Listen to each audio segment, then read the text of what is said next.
അപ്പോൾ സൺഡേ ആയിട്ട് എല്ലാവർക്കും എന്താ സ്പെഷ്യൽ? ഇന്ന് ഇവിടെ സ്പെഷ്യലൊന്നുമില്ല. രാവിലെ കാപ്പിയൊക്കെ ഉണ്ടാക്കിയിട്ട് കുറച്ച് വൃത്തിയാക്കലും പരിപാടിയൊക്കെ ആയിരുന്നു. അപ്പം ഇന്ന് ഇവിടത്തേക്ക് ഇന്നലത്തെ ചോറും കറികളൊക്കെ ഉണ്ട്. അപ്പോൾ ഞാൻ വിചാരിച്ച് കുറച്ച് സോയാബീൻ എടുത്ത് വെള്ളത്തിലോട്ട് കുതിർക്കാനിട്ട് വെച്ച് ഇനി നമുക്കതൊന്ന് പിഴിഞ്ഞെടുത്തൊരു പാത്രത്തിലോട്ട് ഇടാം. അപ്പോഴാണ് വെച്ചിട്ട്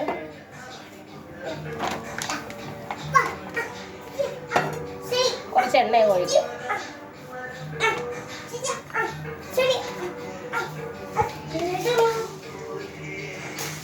നമുക്ക് ഇതിൽ കുറച്ച് കടുക് ഒന്ന് ഇടാം. അപ്പം ഇതിലോട്ട് കുറച്ച് വറ്റൽ മുളക് കൂടെ ഒന്ന് ഇടാം.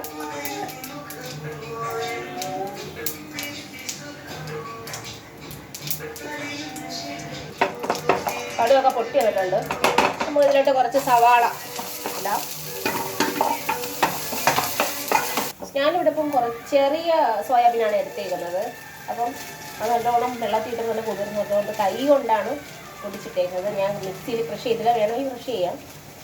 നമുക്ക് ചെറുതായിട്ടൊന്ന് കടിക്കണം എന്നുള്ളതുകൊണ്ട് തീരെ അങ്ങ് പൊടിയാകുന്നുള്ളതുകൊണ്ട് കൈ കൊണ്ടൊന്ന് ക്രഷ് ചെയ്തെടുക്കുന്നത്. അപ്പോൾ ഇതിൻ്റെ ഈ പച്ച ചെവയൊക്കെ ഒന്ന് മാറിയിട്ടുണ്ട്, കുഴവടാന്നുണ്ടായിരിക്കുന്നത്. അപ്പോൾ നമുക്കിതിലോട്ട് ഞാൻ തേങ്ങയും ഇച്ചിരി മഞ്ഞൾപ്പൊടിയും കൂടെ ഇട്ട് അരപ്പിനുള്ളത് ഇട്ടു. കുറച്ച് ഗരം മസാലയും കൂടെ ഇതിലോട്ട് ഇട്ടിട്ടുണ്ട്. അപ്പോൾ നമുക്കത് നല്ലോണം ഇളക്കിയെടുക്കാം. ഇന്നലത്തെ ബാക്കി വന്ന ചോറ് അന്നേരം തിളപ്പിക്കാനായിട്ട് വെച്ചായിരുന്നു. അത് തിളച്ച് മുടിക്കാനായിട്ട് അടുപ്പിലോട്ട് വെച്ചേക്കുക. മീൻ കറി ഇരിപ്പുണ്ട്, അതും നല്ലതുപോലെ കത്തിച്ചങ്ങ് വെച്ച്.